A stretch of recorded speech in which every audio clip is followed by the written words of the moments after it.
بسم اللہ الرحمن الرحیم۔ السلام علیکم، امید کرتا ہوں آپ سب لوگ خیریت سے ہوں گے۔ تو آج کا جو ہمارا ٹاپک ہے وہ یہ ہے کہ نبوت سے پہلے حضرت کی زندگی۔ آپ ذہین، سمجھدار، نیک طبیعت، صابر اور خوددار تھے، سنجیدگی اور متناعت کے گویا پتلے تھے، کھیل کود کی طرف بالکل توجہ نہ تھی، حیا کی یہ حالت تھی کہ کبھی آپ کا ستر نہیں کھل سکتا تھا، بلکہ ایک مرتبہ جب اتفاقاً ستر کھل گیا تو آپ بے ہوش ہو گئے۔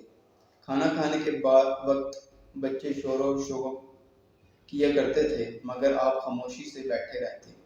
جب آپ کے چچا ابو طالب بلاتے، اس وقت حضور صلی اللہ علیہ وسلم دسترخوان پر تشریف لا کر کھانا کھاتے، جیسا کھانا ہوتا اس پر کبھی ناک نہ چڑھاتے۔ سچائی، ایمانداری، ادب، تہذیب گویا آپ کی گٹی میں پڑی تھی، یا یہ کہو کہ قدرت کے ہاتھوں نے تمام اچھی باتوں کی گویا ایک تصویر بنائی تھی۔ جب سے حضور صلی اللہ علیہ وآلہ وسلم سمجھدار ہوئے، اسی وقت سے قوت بازو سے کما کر بسر کرنے کا شوق تھا۔ کسی دوسرے پر اپنا بوجھ ڈالنا ہرگز گوارا نہ ہوتا تھا۔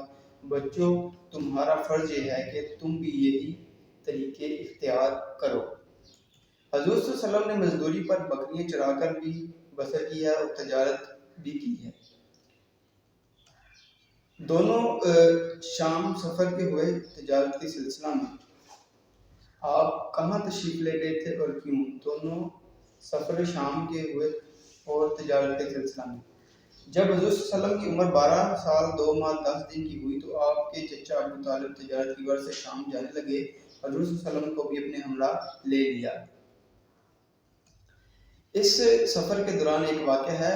بصرہ ایک مقام کا نام ہے۔ جب قافلہ وہاں پہنچا تو ایک راہب قافلہ میں آیا، اور جب پرانی کتابوں کے موافق حضور صلی اللہ علیہ وسلم کے چہرے سے نبی آخر الزماں کی علامتیں ہو بہو ٹھیک پائیں تو ابو طالب سے کہا، تمہارے بھتیجے وہی آخری نبی ہیں جن کا تذکرہ تورات اور انجیل وغیرہ آسمانی کتابوں میں ہے، اور جن کا مذہب تمام دینوں کو منسوخ کر دے گا۔